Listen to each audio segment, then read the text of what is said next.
Welcome to I Am Courageous Television. It's another IAC-TV episode. I'm your host, Gabriella Graves. Guys, I am so excited to introduce you to one of my friends and a fellow voiceover actor, Brock Powell. Hey, that's me. Yeah, it is you. Welcome to I Am Courageous TV. Yes, thanks for having me. Yeah, this is so exciting. You are a voiceover actor, correct? I am. Yeah. So a voiceover actor is the big part of that statement. Mm-hmm. But a voiceover actor is someone who does all sorts of things. You may have heard me in cartoons for things like Disney and Nickelodeon.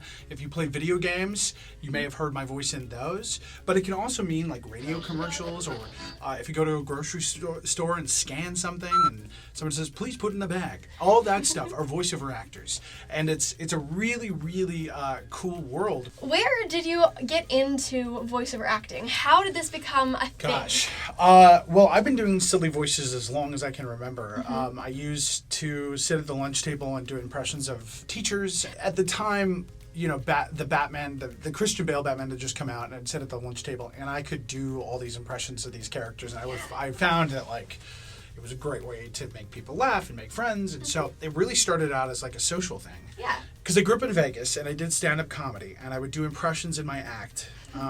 And so someone knew I did a certain impression, and they were doing a live show. And so they had me show up and hide behind the stage, behind a curtain, and do the voice live. So that was kind of the moment, because I did the thing, and then I went back out to the main stage, and no one knew it was me. And that was the best feeling. Mm-hmm. The best feeling is when you do something vocally and people can't recognize you. Being kind of a utility player, which is what they call guys like me that can do a lot of impressions, and I mean, in any given episode, I'm playing like little kid and an old man and maybe Santa Claus, and I'm doing like they can get 3 or 4 voices out of me at a time. Mm-hmm. And then I'm also voicing the turkey, right? So it's like that's what I live for. I live for that kind of, you know, genie kind of thing. And honestly, Genie from Aladdin was the first character I remember mimicking as a kid. What Robin Williams did in that really changed the game for me. I worked at Disneyland out of college, did my first voiceover thing there, where I helped lend a voice to Crush from Finding Nemo. Oh, yeah, you so totally wrong, That's so dude. Cool. And so that was kind of like live performance and comedy, and also the voiceover element. Mm-hmm. And after that, in that experience, I was like, this is what I want to do. Disney's the company I want to work with. And I wrote a letter to Bill Farmer, who voices Goofy for Disney. Yes. And years later, we run a demo company together, so we actually make voiceover demos together. Yeah, I would have to say that I was mentored by Goofy, inspired by Genie, and now work with Disney, and all my dreams are coming true. So there you go. That is so fun.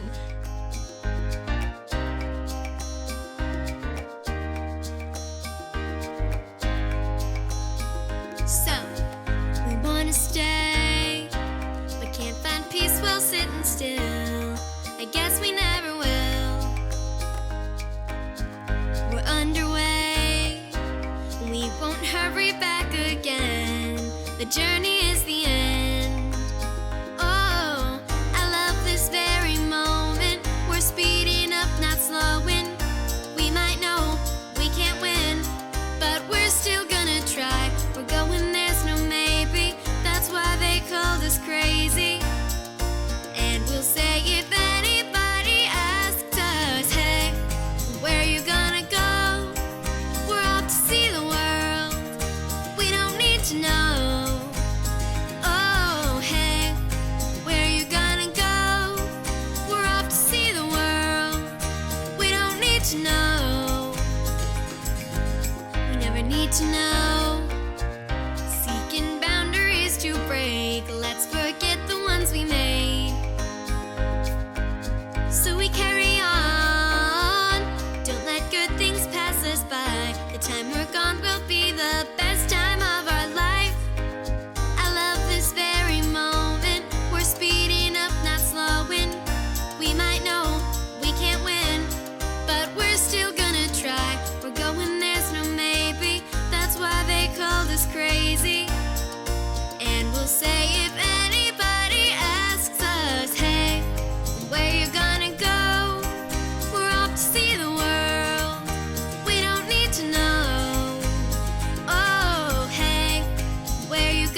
to know. So go tell them we won't stop. We know they can't change us. We're gonna go way off the map to get ourselves back on the track. Go tell them we won't stop. We know they can't change us. No need to worry so much. We do whatever we want. Oh, hey, where you gonna go? We're off to see the world. We don't need to know. Oh, hey, where you gonna go? We're off to see the world. We don't need to know. Oh, oh, oh,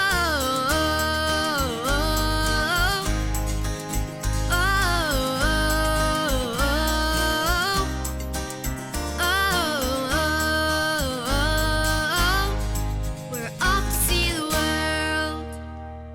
Boy, that was fun. Now let's get back to the story. What are a couple voices that you have done?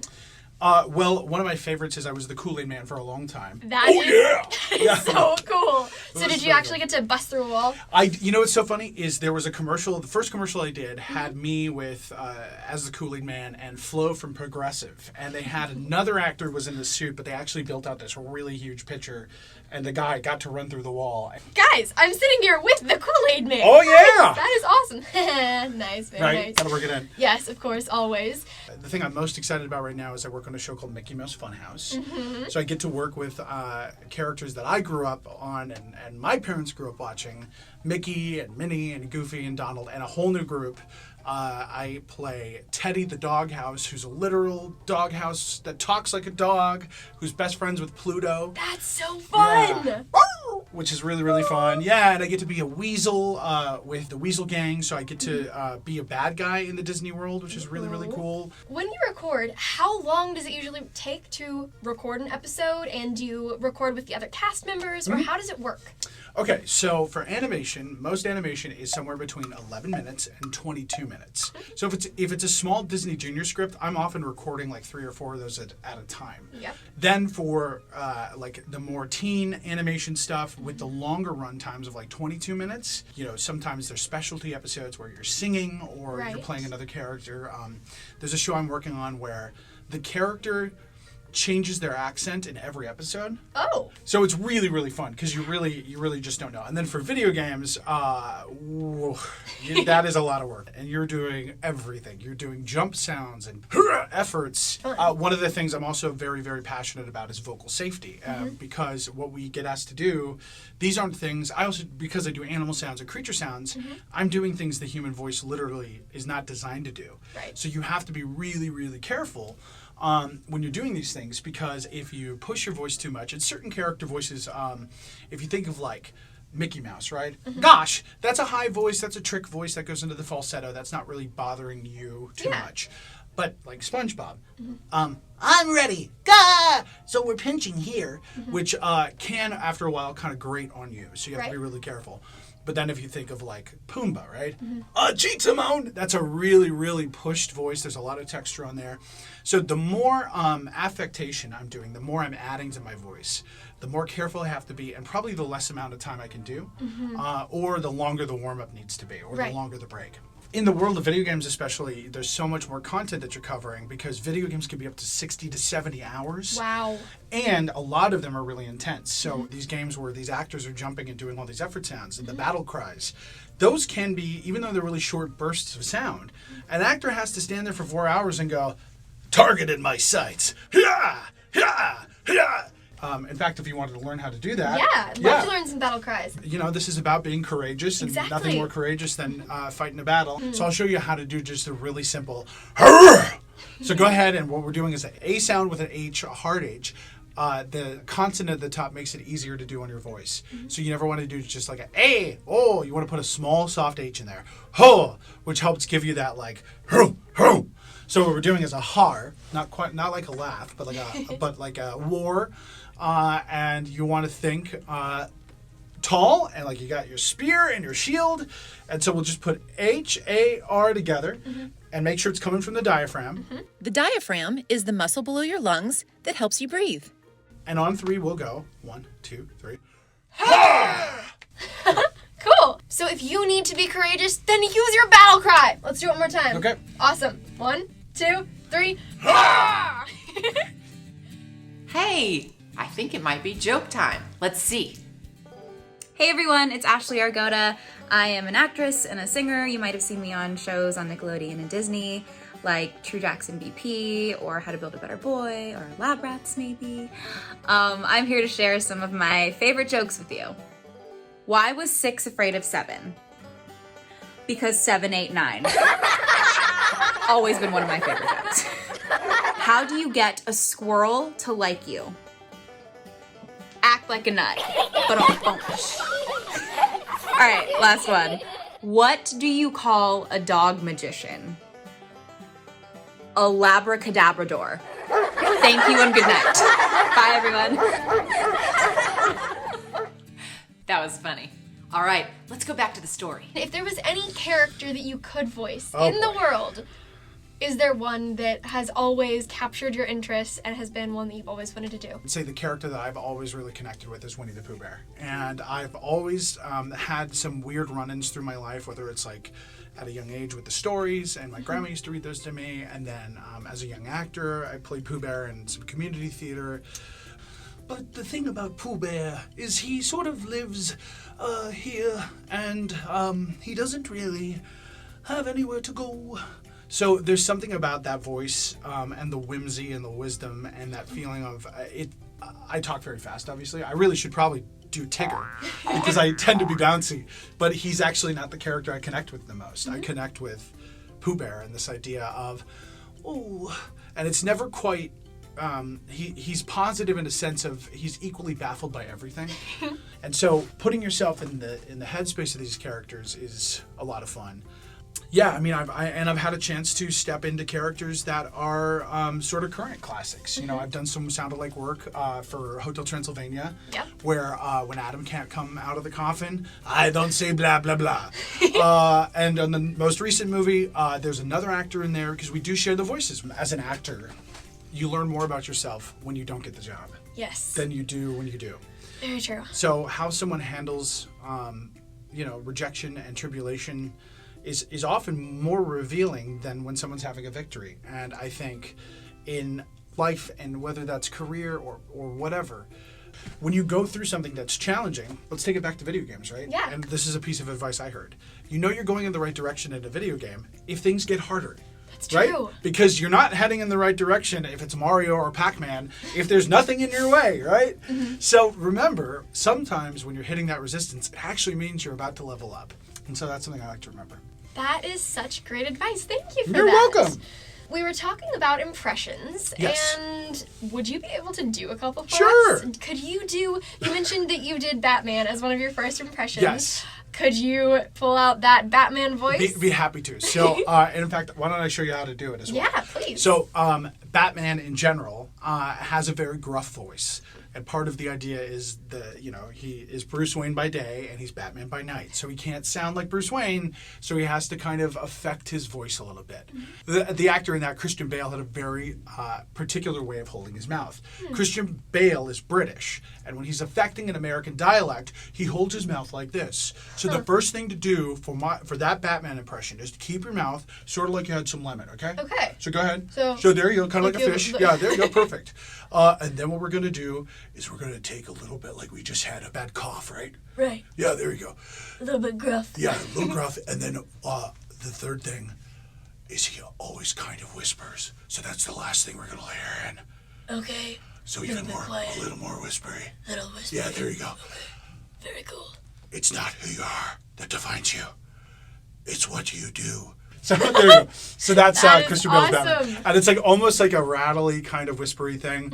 And again, I was talking about vocal health earlier. That voice doesn't actually hurt because you're pushing so much air through. Right. The Warner Brothers characters are never changing. You still have Bugs going, what's up, Doc? And you still have Daffy, say, this means war. The voices that I find easiest to remember are my favorite characters because I listened more. Yeah. So the Hanna-Barbera characters were some of my favorites. I love Snagglepuss.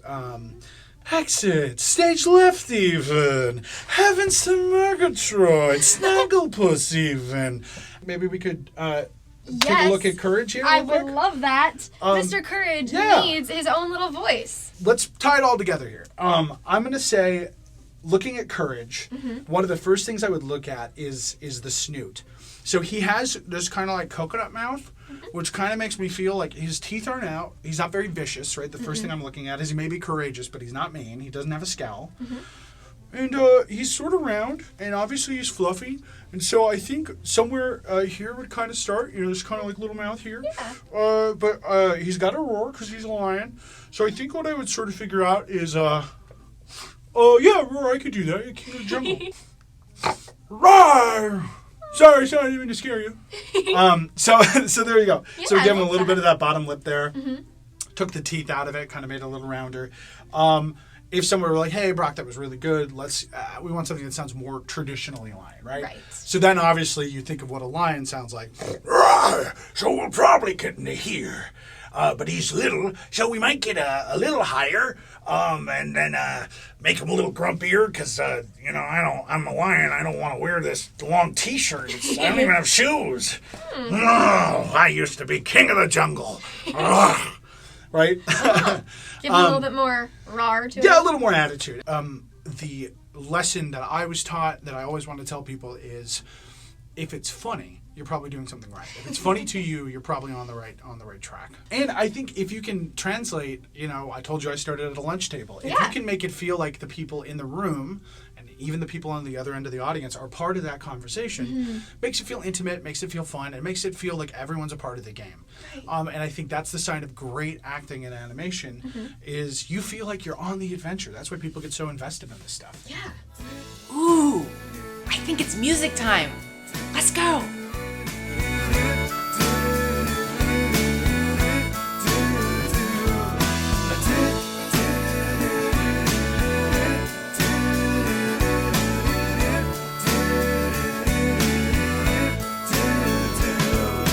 There's not much I can tell you that hasn't been said, that you haven't heard before. Still, I've written down piles of letters. I tried to be better. I tried to make my words more. No more breaking pencils or tearing poems apart. I'll just go with what's right here in my heart. This is a simple song. When you sing along, I hope it makes you smile. When there's nothing left to say, I sing a simple phrase. I think it's just your style.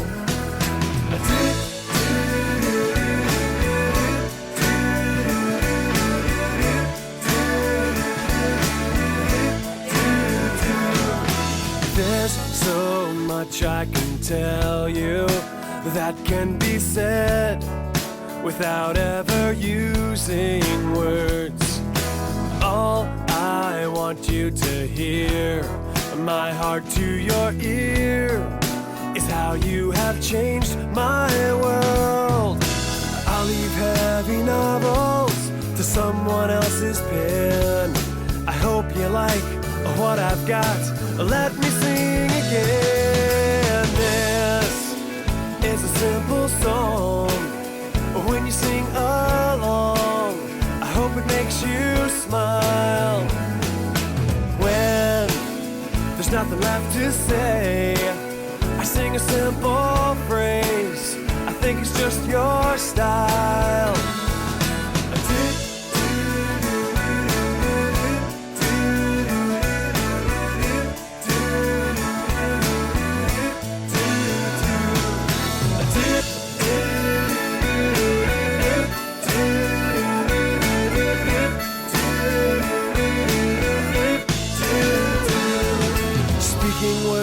And being heard are two different things. I'll take the latter instead of chatter. Join me as I sing. This is a simple song. When you sing along, I hope it makes you smile. When there's nothing left to say, I sing a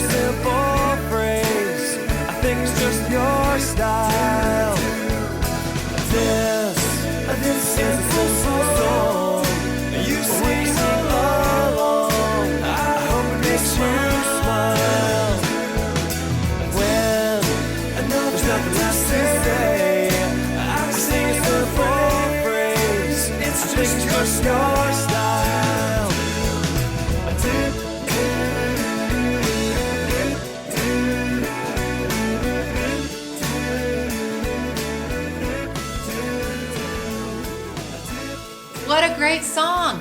All right, let's get back to the story.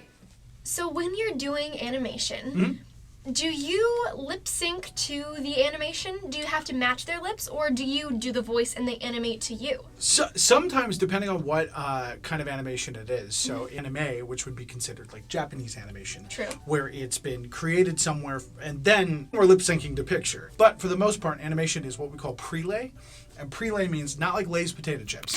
Prelay means you're recording first, and then the artist listens, and then they, based on what you're doing, they animate to your voice. There's nothing cooler than seeing that character come back, because often it is spot on to what you, and there's no way to actually, like, because you're not saying like, okay, this part I'm getting hit with an anvil. Oh! Like, they have a script and they can hear what you're doing, and then very, very rarely they'll actually film you. So, like, I was referencing Robin Williams. Yes. So a lot of the poses that the genie does in that movie were what Robin was doing during the recording session. When you do certain voices, like a creature voice, for example, do you still move like the character, or do you just stand in one place and do the voice? Always moving. I guess I'll demonstrate. So I could do an elephant sound without moving. Right? Or I could put my entire body into an elephant sound. And I'm not really sure what's happening scientifically, but when I put myself into it, the sound follows. Shakespeare had a little line that he wrote for Hamlet. Hamlet's talking to the players and he says, let you put a word to your action and an action to your word. And the idea is acting is motion. And if you're wanting to connect to text especially, you have to move your body. I don't think you can think a voice. I think you can only act a voice. Now, when you're creating a voice, feel free to move, feel free to be silly and do goofy motions and weird funny faces. If you want, I thought we could do a quick exercise. Yeah, let's do it. Great. So, let's make the line, if I told you once, I told you 1,000 times. All right. You want to try it? If I told you once, I told you 1,000 times. Okay, you are Mrs. Claus talking to Santa Claus after he forgot to put shut the trunk on the sleigh and all the toys fell off. So go ahead, I'll lead you in with ho, ho, ho. If I told you once, I told you 1,000 times. Whoa, great job. That was great. Okay, same line. If I told you once, I told you 1,000 times. Now you're a space villain. You're kind of like a Darth Vader. Ooh, right? Fun. And you're talking to the hero who's on the other end of like a long, long bridge, and he's holding on. And you look down on him and you say, if I told you once, I told you 1,000 times. Great, love it. Okay, and now let's go into like a realm of like a Disney Junior type thing, right? Awesome. So the other character has just pulled on a bucket, and then all the apples have fallen out of the bucket, and now he's got applesauce all over him. If I told you once, I told you 1,000 times. Great. And so notice how all we did was change who you were talking to and what you were reacting to, and the character came into place. Yeah. So you could try it at home. Go ahead. Pick your own scene, and if there's someone with you, why don't you try it? If I told you once, I told you 1,000 times. Ready to tickle your funny bone? I think we've got some jokes to listen to. Oh, hey guys, my name is Tucker Meek and I'm an actor. I work in film and television and I love doing voiceover the most. I do funny voices, funny noises, and I love to make people laugh. And that's what we're gonna do here today. I've got some jokes for you. Have you heard about the chocolate record player? Yeah, it sounds pretty sweet. What do you call a factory that makes average okay products? A satisfactory. It's weird, I only know 25 letters of the alphabet. I don't know why. I don't really trust stares. They're always up to something. Well, that was fun. Let's get back to the story.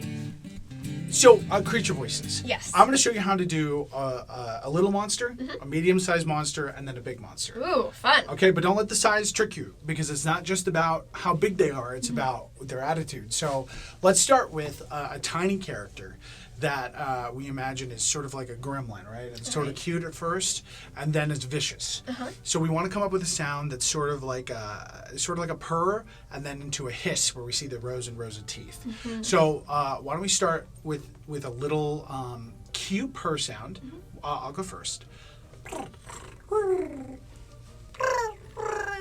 Great, and you try. Awesome. Okay, great. So now we're going to do a second sound, which is the purr stops, and then all of a sudden, just like a cat, especially my cats, it goes from being sweet to. So we'll tie them together on 3. 1, 2, 3. 1, 2, 3. Great. Cool. Awesome. So then we'll go to medium. So the other thing of a medium-sized monster is now we're getting into dinosaur sounds and larger sounds and bird sounds. So you want to think of what kind of, when you're thinking of creatures, you want to think of what kind of real-life animal fits into the category of medium. Right. Right? So I would say smaller, you tend to get into the more gelatinous, like little buggy things. Like, you can play with the weird sounds. It's also fun to make those little sounds really big. But let's say in this case, a medium monster is like some sort of like space tiger. We're going to take a snore sound. Can you do a snore sound? Yeah, there you go. So without the which we put in there, I want you to just take that, cup your hands, take that snore sound and stretch out the inhale as far as you can and make your mouth as wide as you can to create this sound. Ooh. There you go. Yeah. You're going to scare those cats. That's so cool, yeah. So that's a snarl, and a snarl and a roar is the principal sound of werewolves and lions and tigers and bears. Oh my. Why don't you try now? So all you're going to do is you're going to take that little snore, and then you stretch it out as far as you can and make your mouth into a roar, and it sounds like this. Awesome. And then you can make your mouth bigger, put your tongue out, show your teeth. There's a whole bunch of different stuff that you can do. And again, it depends like how scary it is and what it's for. 1, 2, 3. Great. Cool. Awesome. Okay, into the big monsters. So the thing about big, you got to put your body into it, as we were talking about. So let's stick to like a gorilla, because that's all a really fun one. So first we'll start with physicality, right? We think King Kong. Great. Okay, so now what we're going to think is the bigger they get, the lower the sound gets. So all we're going to do is take that monkey sound and probably slow it down a little bit and drop it a little further. So it'll sound like this.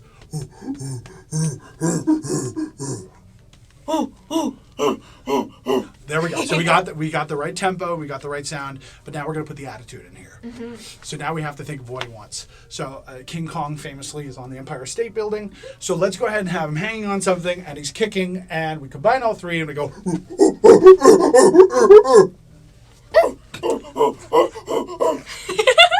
Okay, grab the Empire State Building in your imagination, and let's go. Yes! Great, and that's it. Great giant monkey. Yeah, great job. And I truly believe there's no right way to do something. There's only a different way. So when we're talking about vocal safety and choices, it really just comes down to what feels good, what feels safe, and what feels funny.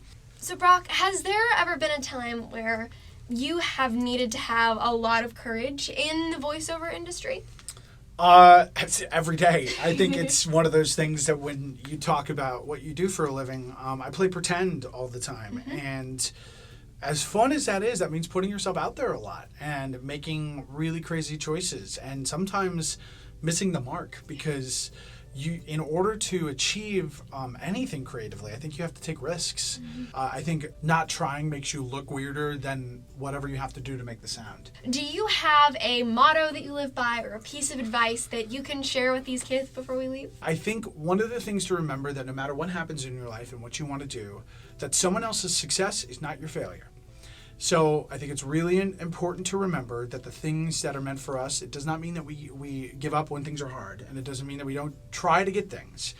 But if things don't work out, and certain dreams that you have change, don't fall into a trap of thinking that someone is better. All you have to remember is just keep charging ahead, whatever you're passionate about. Keep going. That is such great advice. Thank you so much You're for so this. welcome. And thank you for being here. This has been so much fun getting to do weird creature voices and learn all about how you got into this industry and all the fun things you do. Okay, Courage, you want to wrap us up? That's you, sir. All right, everybody. Remember, what's my line again? You are brave, strong, and courageous. Okay, I'll do that all together. Perfect. Remember, you are brave, strong, and courageous. This has been an I Am Courageous television production.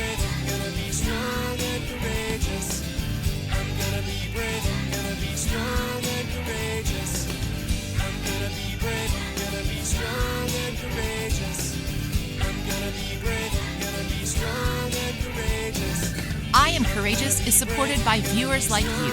To learn more, visit IamCourageous.net.